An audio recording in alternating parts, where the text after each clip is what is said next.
Assalamualaikum warahmatullahi wabarakatuh. Baik para mahasiswa, kali ini kita akan membahas lanjutan dari standar error ya, yaitu mengestimasi skor murni. Mohon maaf ini videonya agak nggak kelihatan wajah saya juga. Semoga aja ini papan tulisnya kelihatan ya. Mengestimasi skor murni. Sebelumnya kita sudah membahas berapakah standar error, maka sekarang kita akan membahas mengestimasi skor murni seseorang. Misalnya begini, jika ada seseorang mendapat skor X-nya 60 gitu ya, berapakah skor T-nya? Oke ya. Itu nanti akan dilihat itu berdasarkan reliabilitasnya.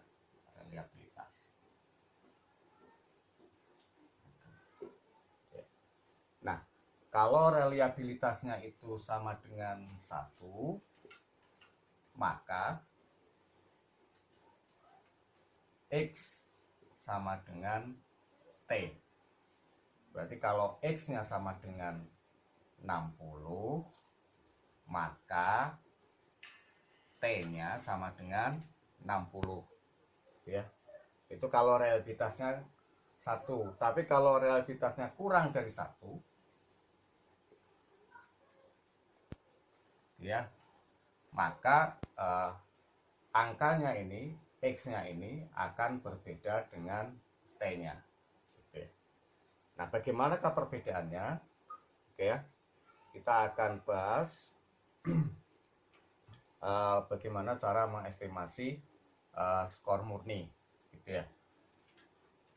Skor murni di sini dihitung itu berdasarkan regresi, ya, berdasarkan regresi.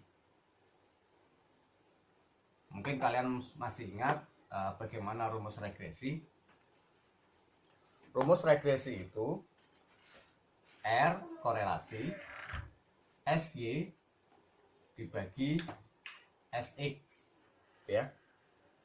Kemudian dikali X minus R SY dibagi SX, kemudian kali X bar minus Y bar. Oke ya. Ini rumus regresi. Yang ini itu adalah B-nya ya. Kemudian yang ini A-nya. Oke. Berarti rumus regresi Y aksen sama dengan B kali X plus A. Oke ya. Nah, ini berdasarkan rumus ini nanti itu dianalogikan ke skor X dan skor T gitu ya. Apa itu definisi sebelum dianalogikan ke dalam skor X dan skor T? Saya akan menjelaskan dulu logika regresi ya. Logika regresi itu sama dengan logika korelasi. Jadi regresi itu tidak akan dipisahkan dari korelasi. Gitu ya. Saya akan gambar korelasi dua distribusi ya.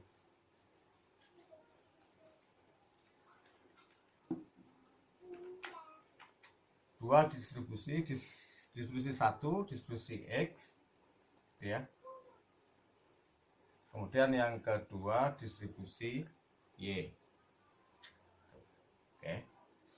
Ini adalah distribusi normal ya. Distribusi normal, ini Y, ini X. Dimana dalam sebuah distribusi normal lambangnya menggunakan skor Z 0, 1, 2, 3, minus 1, minus 2, minus 3. Demikian juga yang sini 3, 2, 1, 0, minus 1, minus 2, minus 3. Oke ya.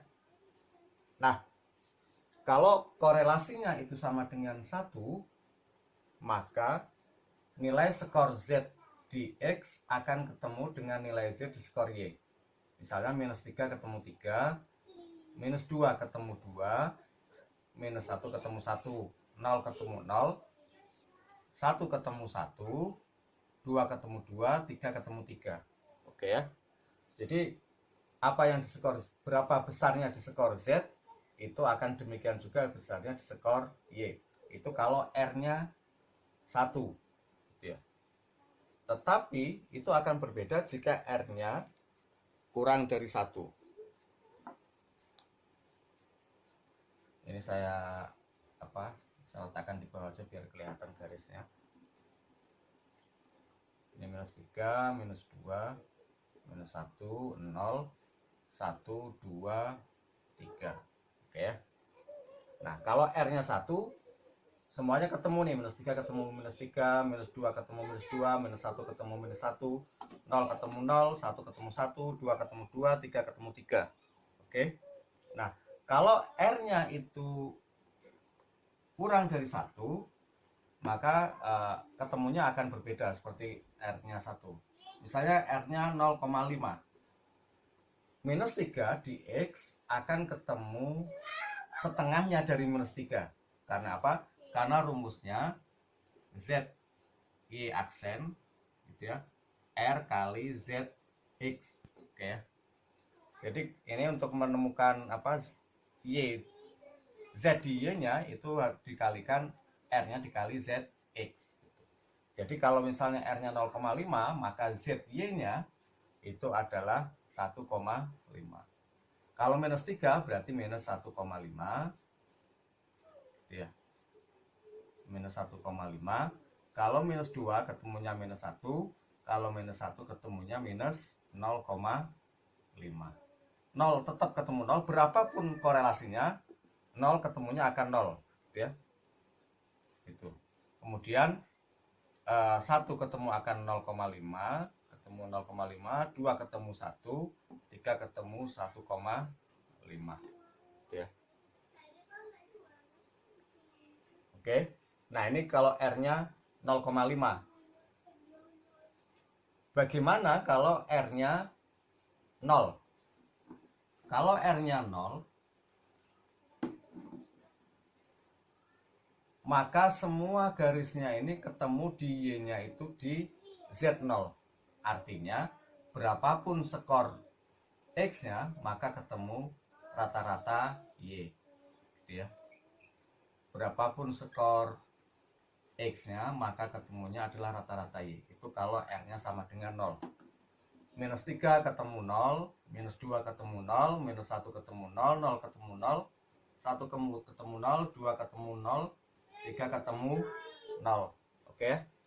Berarti kalau korelasinya 0, maka semuanya akan sama dengan rata-rata Y. Oke. Nah, semoga cukup jelas.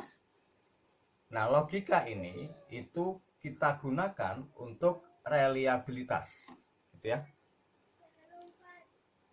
Logika yang tadi itu kita gunakan untuk memaknai reliabilitas. Gitu. Yang X-nya itu adalah skor X, kemudian yang Y-nya itu skor T. Oke. Yang Y-nya kita akan ganti T, tapi logikanya akan sama seperti X ketemu Y, gitu ya. Jadi X akan ketemu Y. Nah, sekarang kita analogikan X akan ketemu T. Oke. Jika reliabilitasnya itu 1, nah R 1 gitu ya, atau reliabilitasnya korelasi X dan X aksen, X dan X aksen sama dengan 1 gitu ya, maka skor X-nya berapapun, maka T-nya akan sama gitu ya. Berapapun skor T-nya, maka X-nya akan sama. Oke. Tapi di sini tidak menggunakan skor Z lagi seperti yang tadi logikanya, tapi menggunakan skor yang ada di X gitu ya. Kalau R-nya 1, reliabilitasnya 1 gitu ya. Misalnya begini, rata-rata X-nya gitu ya, X bar sama dengan 20. Maka di sini dia tengah-tengah 20 gitu ya. Nah, kalau reliabilitasnya 1, jika misalnya ada X-nya 20, maka ya T-nya akan 20. Jika X-nya 25, T-nya akan 25. Jika X-nya 30, maka T-nya juga akan 30. Jika X-nya 15, T-nya akan 15. Itu. Jika X-nya 10, maka T-nya juga akan 10. Jika X-nya 5, maka T-nya akan 5. Ya. Nah, itu logika ini sama seperti yang korelasi yang tadi. Jika reliabilitasnya 1, maka berapapun nilai X-nya, itulah nilai T-nya. Gitu ya. Tetapi, jika reliabilitasnya kurang dari 1, gitu ya, misalnya 0,5, maka ya logika seperti tadi itu, maka nilai X-nya itu akan berbeda dengan T-nya. Nah, nilai T-nya itu akan mendekati rata-ratanya gitu ya. Jadi misalnya tapi ini logikanya dulu ya, logikanya dulu, belum hitungannya. Misalnya 10, maka jika X-nya 10, maka T-nya akan 15 misal. Artinya dia mendekati ke angka 20. Seperti yang tadi itu. Logikanya kan tadi Z2 ketemunya minus 2, jadi minus 1. Artinya mendekati rata-rata. Z1 akan ketemu Z minus 5. Jadi mendekati rata-rata. Demikian juga dengan ini. Gitu ya logikanya. Jika X-nya 25, gitu ya, maka ya akan mendekati di sini 22,5 misalkan. Jika ini 30, maka akan didapatkan 25 gitu ya. Artinya T-nya itu jika reliabilitasnya berkurang dari 1, itu dia T-nya itu akan tidak sama dengan X-nya, tapi T-nya itu akan mendekati angka 20. Bagaimana kalau reliabilitasnya 0? Sama seperti logika yang tadi, kalau reliabilitasnya 0, maka berapapun X-nya, maka T-nya itu sama dengan rata-rata X. Gitu ya. Kalau reliabilitasnya 0, berapapun X-nya, semuanya akan sama dengan rata-rata X.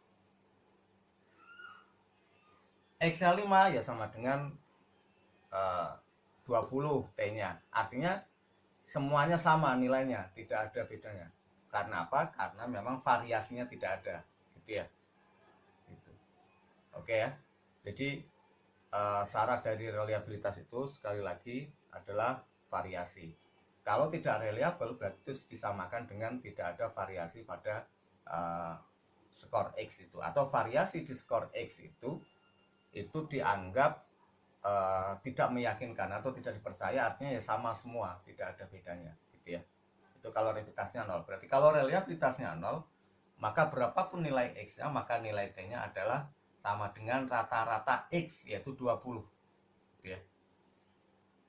Oke, itu dulu videonya. Nanti kita akan sambung bagaimana cara menghitung estimasi skor murni atau skor T.